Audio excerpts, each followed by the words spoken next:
Vicky, and today I'm going to show you everything that I've created as part of my assignments in the Milan Art Institute for my first month as a student there. It's very exciting. I love art, as you know, and but I have never really done oil painting before, and I really want to take my art to the next level. So I found the Milan Art Institute, and it checked all the boxes. I saw some wonderful reviews. The people seem absolutely lovely who founded the school and are teaching us. And so I thought it would be fun to kind of document my growth over the next year and see, if maybe I can share my wins with you guys, and then maybe that's something you'll be interested in. Or maybe it just inspires you to kind of put together your own idea of how you can progress your art as well. So the program is split into 4 parts, and this first part is basically oil painting skills and drawing skills. And then as the year goes on, it starts to develop into more finding your voice, finding your style, and mixed media. And then, of course, the professional skills as well, and building a portfolio. So at the moment, it's all very basic skills, but that doesn't mean it's not challenging. It's the foundations. So let's take a look. For this first part of the course, it is simultaneously oil painting skills and drawing skills. So you don't have to wait to start the oil painting. It's like, okay, let's start doing line drawing, and boom, let's make our first canvas. So it's quite exciting because you feel like you're kind of making things straight away. What I'll do today first is I'll show all the drawing side of the assignments that I've created, and then I'll save the oil painting ones for last because they're obviously a bit more visually appealing, I think. And bear in mind, I have never done oil painting before. I'm a watercolor, coloring pencil, bit of acrylic, but mostly mixed media, mostly abstract, and I'm trying to kind of be a little bit more refined these days. So starting off easy, we use, and this is on some newspaper pad. We go through, check this out. Whoa, Fine Artist of the Year, I know, right? So we start off with just some, line movements and things, just to get, the technique of using the whole arm and everything. And then we go on to contour drawing. So it's like, okay, hold a paintbrush and draw it. And then we start working with a scale tool, which is a really cool tool to kind of, upscale, downscale, or whatever, or get your proportions. And to do a line drawing of a shoe. So there was my shoe from real life. So those are like the, just on the newspaper pad. Then we do a lot of charcoal work. And this is in, what do I have here? I have the Strathmore Heavyweight Drawing 18" by 24. And the first thing we do is obviously based on the concept of everything is either boxes or ellipses. Let's start by drawing some boxes. And so this is my arrangement of boxes with an object. So a little tissue box, a little cardboard box, probably an Amazon box, let's face it, and my little Buddha in there. Put some nice lighting on it and get all those values in. So I was quite happy with that. And then, all right, so then we do a photo. So we do a portrait from a photo. And this was my girl here. And she's not really crying. I did use a cheeky bit of AI to generate this image so that no models were actually harmed in the making of this picture. And then we did, if I can find the page. So then we move on to still life. So actually like building your own still lifes in your room. And this is my charcoal from that.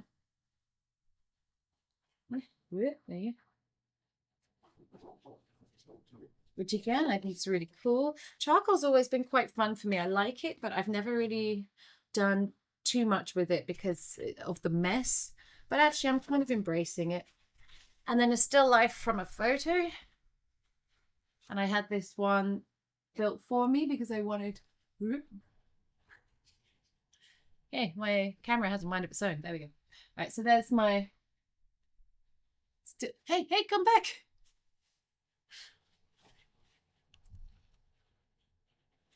Okay. So there we go.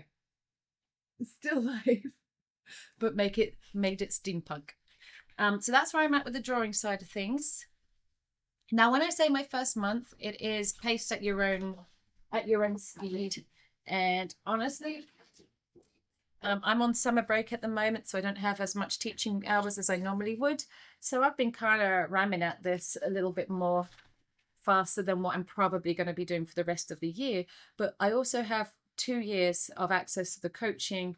I have lifetime access to all of the lessons, but I don't have to do this within 1 year.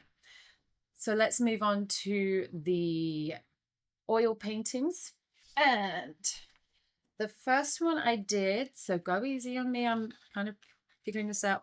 The first one I did is actually my favorite one, and it was of a bird. And again, I generated my own reference image because I am a rebel like that. And this is my hummingbird because I have some hummingbirds here and I hadn't really seen them before until I moved to California. So I am loving hummingbirds. And I'm using water mixable oil paints. So I've got some Winsor and Newton and Cobra, and there was one more, but I think I only have one of those at the moment. But yeah, there's a few brands you can get for water mixable oils, and the reason for that is the solvents required for oil painting makes me kind of nervous. I do have some health issues, and I don't want to get I don't want to aggravate anything. So I'm trying out the water mixable oils, and I'm very pleased with the results. I'm still figuring out different mediums to use because you can get water mixable mediums, so the whole glazing and everything. This one was, so the techniques used for this one, I check my handbook here. This one is based right, yes, we do a monochromatic underpainting, subtract out all the highlights and everything, and then you leave it to dry, could be days, come back and do a glazing layer on top. So you do your transparent glazes on top, and then come back after that's dry with opaque layers on top of that. And that gives like quite a nice bit of dimension without having to. It's quite clever really, because then you don't need to fully understand color mixing and everything else. Another thing that they are teaching from day one is color temperatures and using cool colors in the back of your objects and in the background, and your warmer colors at the front, and even on the form use your cooler colors on the outside and bring it in warm in the middle to give it some form. And so these are all new things that I didn't know, so I'm really glad I'm learning this. That wasn't explained in my training previously, so like I say, taking it up to the next level is kind of important to me. All right, so next we then did what they're calling a radiant underpainting, and it was for a landscape. And I know there's a few liberties taken with this. I know I didn't quite get my symmetry right with the mountains, but essentially this one is a very kind of like bright pastel-y bright colors. One of the oil paints manufacturers do make radiant colors, which I'm not using because they're not water mixable. So you can mix your own kind of colors like it. You do the whole like blocking in all the colors and then coming in on top with a darker glaze, and then subtracting out for your light values, and then going back in on top. So again, all these paintings, they do take these ones have taken, you know, several sittings. But this is fun. It's a nice, expressive, colorful landscape, and my kid wants it. my kid said, I like that one. I said, do you want it? Yes, please. So this one is going to go to my kid. And then we did what they call the monster portrait, because you start off blocking in with just 3 colors, your dark, medium, and light tones. And then when that dries, you can come in with complementary colors and stuff. And I don't think I fully grasped the lesson, probably because I wasn't too thrilled with how my underlayer went and then trying to fix things on top. But I think she came out okay. Okay, so I think I did okay because my camera is following her as a face. So it must look something like a face. But all these radical colors like in the skin and everything is pushing me out of my comfort zone, which is good, which is what I want. I want to be challenged and I want to get into that expressive, colorful way of doing things. So, yeah, so that's that again. Happy with that, but I have a lot to learn. And let's be real, the ones that you kind of struggle with the most are probably the ones you're going to learn from the most. Then we go into still life. So this was when, simultaneously to doing the still life paintings, we were doing the still life drawings.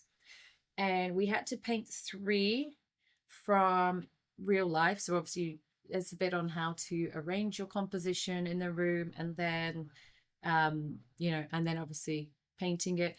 And the wildest thing is none of these paintings so far have actually been drawn out with pencil. So for me, going from someone who's very careful and very precise and trying to be absolutely perfect, no, you just take your brush and you draw with the paintbrush, and you can rub off with a rag anything you don't like. So this is all like throwing you at the deep end, really, but it's fun and you feel safe, and they make you, reassure you that you can do this. So here's my first one. I really like this one. This one I think is really cool. And again, it just helps me, being new to oil paints, finding how vibrant and how dimensional oil paints can come across is kind of blowing my mind. So I get it. So straight away, like, I've avoided oil paint my whole life because I didn't know that water mixable was an option. And now I'm playing with them, and it's I get it. I get the appeal for oil paint. I think I'm gonna have fun. This one I wanted to do like a healing vibe. Okay, so I wanted to just kind of, I thought healing, maybe I could get in on some of that. So I arranged that one, and yeah, I liked how these turned out. These ones, okay, so I should have said these ones are alla prima, which is Italian for first attempt or something. So it's when you just sit down for a couple of hours and you just do it in one. So you do it in one, time is up, move on. Yeah, so I really like that. I really like how those stage sticks came out. Kind of like that one. And then unfortunately, then the third one I didn't like as much. I tried florals. I don't know. I guess maybe I'm not ready for florals. So this was me figuring out that I need to do a little bit more attention to that. But it also just came out really illustratively, and I don't like that. So I don't know. It has its charm. It has a style to it that is charming, but it wasn't what I was hoping to create by the end of this. But nothing lost, right? There's always a lesson learned. You either win or you learn. So those are all of my creations so far. Oh, there was one, like we did in my sketchbook, we had to do a photo of some pears, so again, just in graphite, doing value studies. Yeah, so I won't bore you with showing you that one, but loving it so far. I have a whole bunch more to do. So after, like, every 4 weeks, they schedule in a break. So that's a week where, they like take the week off or take it to finish. Or if you're having a good time, then just plow on through. It's very flexible, and I like that. A couple more things to add.